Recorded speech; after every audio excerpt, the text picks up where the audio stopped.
Correct గా total చేసి note పంపి. Good evening. ఓకే, త్వరగా రిజిస్టర్ చేయండి. ఏంట్రా పెద్ద ఐజీ చేసినట్టు ఆర్డర్ వేస్తున్నావు ఏంటి? మాకు మీ పోలీస్ స్టేషన్ ఒకటేనా? ఇంకా 2-3 ఉన్నాయి. అక్కడికి వెళ్ళి ఏలి ముద్ర వేయాలి. ఏదో తెలిసినోడు కాబట్టి ముందు వచ్చాను. పని చూడు. సిగ్గు చేటు చచ్చా. ఓ బజార్ రోడ్ బెదిరిస్తే భయపడి రిజిస్టర్ చూపించే పొజిషన్ వచ్చేసింది. నా పొజిషన్ ఏంటో నాకు బాగా తెలుసు. ముందు నువ్వు కరెక్ట్ పొజిషన్ నిలబడవు. వేలు ముద్ర వేయాలంటే నా ప్రశ్న సమాధానం చెప్పాలి. అయిపోయింది. కొంచెం పెయింట్ అయ్యేసరికి తాలిబాన్ టెర్రరిస్టుల డిమాండ్ మొదలు. డిమాండ్ కాదు, మరి డౌట్. ఆ, ఉదయం మా తమ్ముడిని హైదరాబాద్ అనుకుని ఇన్సల్టింగ్ గా మాట్లాడారంట.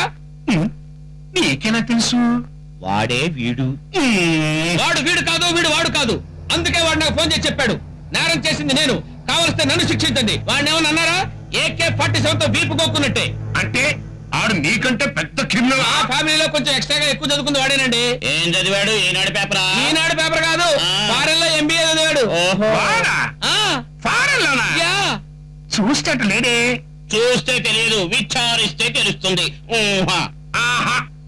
సరేగాని నువ్వు మీ అన్నయ్య ఏమో ఫారెన్ లో చదివాడు అంటున్నావు, మరి నువ్వేంటి కేడిలో తయారయ్యావు? విద్య విచిత్రం అంటే అదే సార్. పోలీస్ కొడుకు దొంగ కావచ్చు, డాక్టర్ కొడుకు పేషెంట్ కావచ్చు. ఒకే కొమ్మకు పూసిన 2 పూలు ఒకటి రాజకీయ నాయకుడి మీద పడచ్చు, ఒకటి శవం మీద పడచ్చు. ఇదిగో ఇదే ఇదే ఎట్లాంటి లాజిక్ అని డెడ్ బాడీ మోసుకునే దగ్గరికి వెళ్ళి చెప్పు. అందుకేగా మీకు చెప్పేది. ఇదిగో అసలు మీ ఇద్దరి మీద నాకు ఎందుకో డౌట్ గా ఉందయ్యా. ఒకసారి నీ ఫోన్ చెయ్యి. మీ ఇద్దరు టించో కాదో తెలుసు. Excuse me, phone.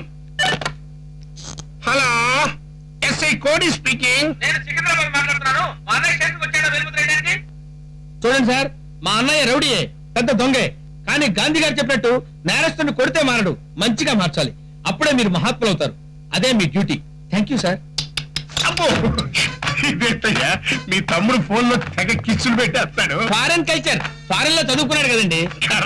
ఇప్పుడు అర్థమైందయ్యా.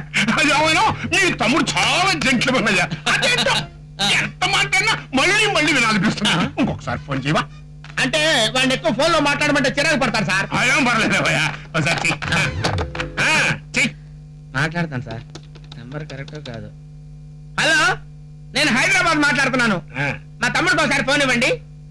ఏంటో మా తమ్ముడు వాయిస్ రిపీటెడ్ గా వినాలని ఎస్ఐ గారు ముచ్చట పడుతున్నారు. ఇప్పుడేగా మాట్లాడితే మాకు తెలుసులే బాయ్. మళ్ళీ మాట్లాడాలని రిక్వెస్ట్ చేస్తున్నారు. మళ్ళీ టేప్ ఆన్ చేయాలంటే కష్టం రా. ఏంటి బాత్రూమ్ లో ఉన్నాడా? ఆ బాత్రూమ్ లో ఉంటాయట. త్వరగా బయటికి రమ్మను. యువతలో మా ఎస్ఐ గారు డాగులాగా వెయిటింగ్ అని చెప్పు. సరే వినమను. ఏమ్మా బాత్రూమ్ లో ఉన్నావా? ఎస్ఐ గారు మాట్లాడతారట, మాట్లాడు.